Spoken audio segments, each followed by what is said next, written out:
Welcome, low ego action heroes. This is Debbie Levitt from deltacx.com. We're a full service CX and UX agency. And a question I get a lot is, hey Deb, why do you keep saying that these pieces of software that aren't Axure aren't good enough for prototyping?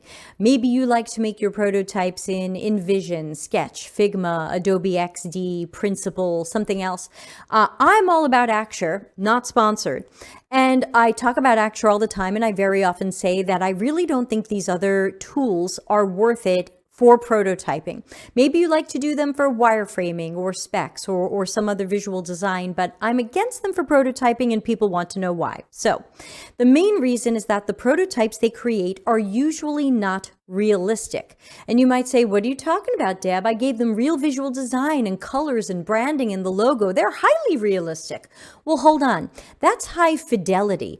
High fidelity is where they have kind of final or near final visual design, so they look realistic. But I'm talking about functioning realistically. I'm talking about if you have a form that people can fill out, can people click in there and tap on the fields or click in the fields and fill those fields out? Can you build a system that will validate those fields and give them an error message if they skipped one or filled it out incorrectly? I can build all these things in Axure because Axure has variables, Axure has conditional logic. Axure allows me to create a very realistic experience. If I'm trying to do this in InVision, Adobe XD, something else, is it realistic to how this thing will really work? Or are we just kind of clicking through? People will see this screen, then they'll see this screen, then they'll see this screen. That's a click-through model, and that can show people the progress of what user steps might be. But especially if you are going to take this to some sort of usability testing, why are we usability testing a model or demo or prototype that isn't realistic to how the real thing is going to work? It might look how it's going to look, but if it doesn't work how it's going to work, how are we usability testing this? Isn't that already flawed testing because we used a non-realistic prototype? So I would say be careful of this. And yes, Axure is a lot to learn. It has a steep learning curve. I do have courses on Axure, though they are not free. So check the description for the link to my Axure courses.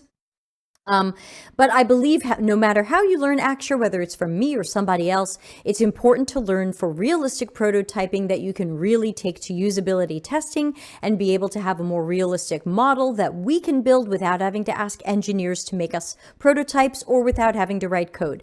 Some people love to write code. Go ahead. Some people want to use Just in Mind or Framer or one of these other tools. Hey, if it can make a realistically functioning system or pseudo app, go ahead.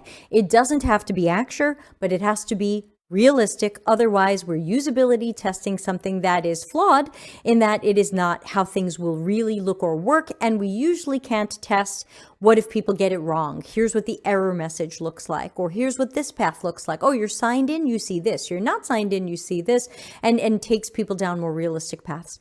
I hope that helps. Ask any questions that you have. I always answer questions here on the YouTube channel, and you can empathize with the like button and let the algorithm know this was good.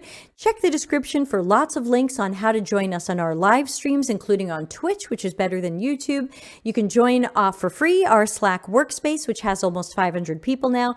And you can also donate to the tip jar since I don't have any ads running on these videos.